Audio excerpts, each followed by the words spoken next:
Magandang araw mga kaibigan. Ito, may isa na namang mataas na opisyal sa palasyo o sa PBBM admin ang nag-resign. Katatapos lang nag-resign ang Presidential Communications Office Secretary, si Mr. Cesar Chavez. Yung una naman, yung DOTR Secretary. So ito na naman, may post si Optic Politics 7 minutes ago. So isa si Optic Politics sa mga sinusubaybayan kong social media influencer. Very accurate ang kanyang information. So sabi niya, another resignation. Presidential Broadcast Service Director General Fernando Sanga aka Dindo Amparo. So, research ko, Dindo Amparo, very familiar sa akin. Reporter ito ng ABS-CBN. Dindo Amparo, palagi kong napapanood. So, ni-research ko, nag-take over na, ito, September 9, 2024. So, bago lang siya nag-assume, September 19, September, October, November, December, January, February. 5 months pa lang siya doon. So, Dindo Amparo is new Presidential Broadcast Service Director General. Ayan. So, ito, nanumpas siya. Amparo took his oath before Presidential Communications Secretary Cesar Chavez. So, ang hawak ng Presidential Broadcast Service is yung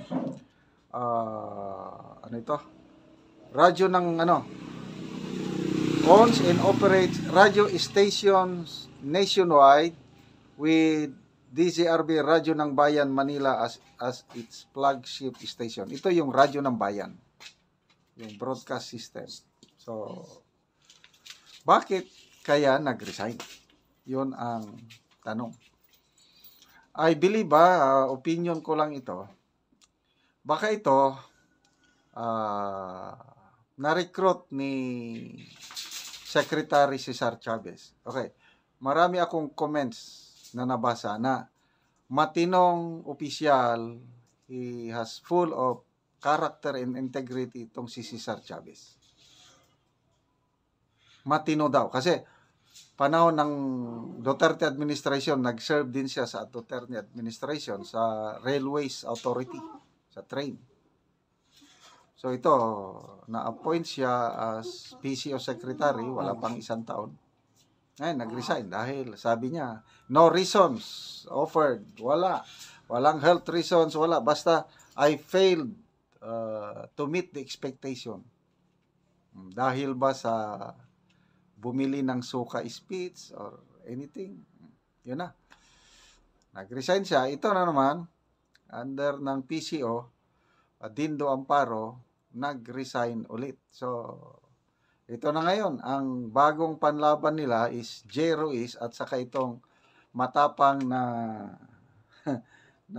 anti-Duterte vlogger, si Attorney Claire Castro. Okay, may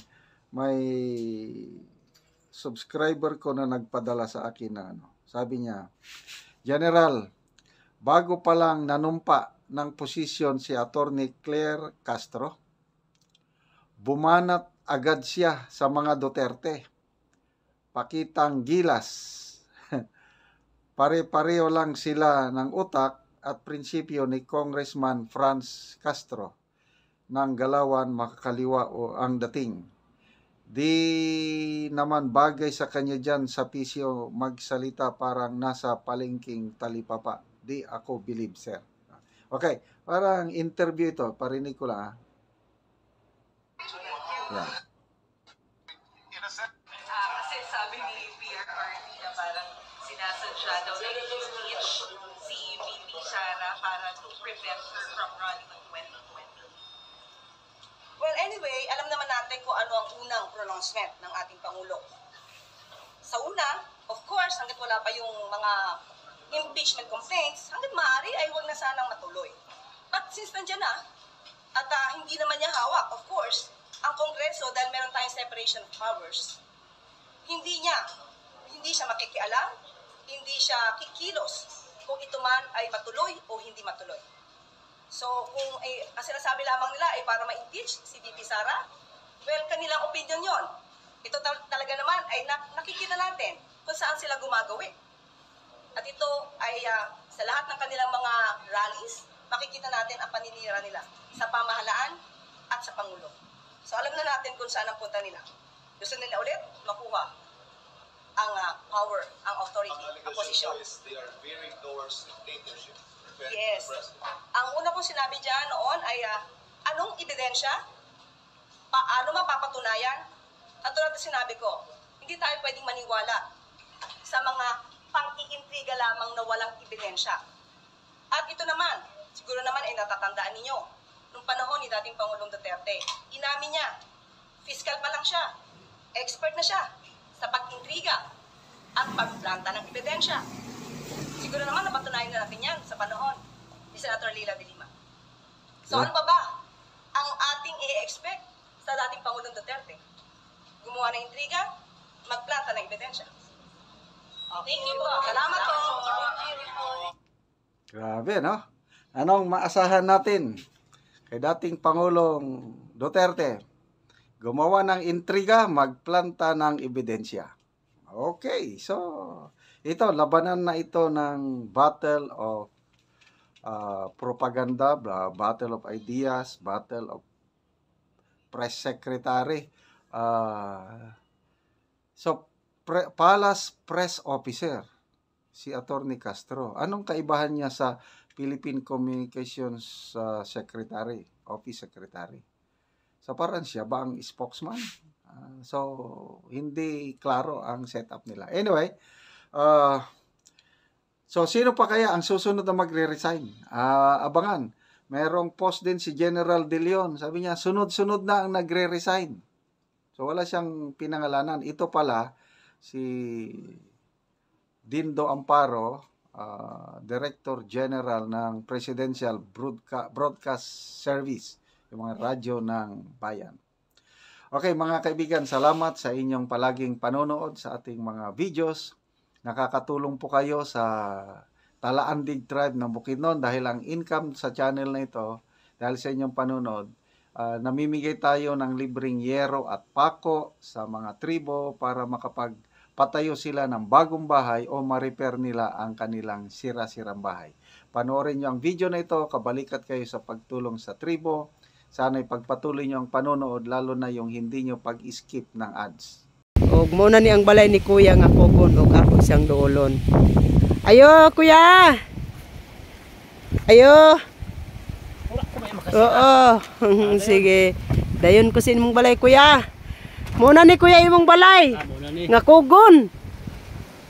Oo, mo kadtong sagbot nga kugon muna ni imong balay. So kuha na gyud gipalid na sa hangin. Tungod sa kadagan sa hangin, gipalid na imong atop. Oh, so kana gasugdan na pud og kuan hangin ang imong atop nga naa dapit diri. Wala na gid mo kuya kakasilungan ani. Oo. Iko na og trapal apan ang trapal di man gyapon magsilbi kay naara man diya nabutang.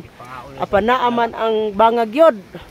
Luoy yod kaayo mo kuya ani yung payag nga kugon ng intawon.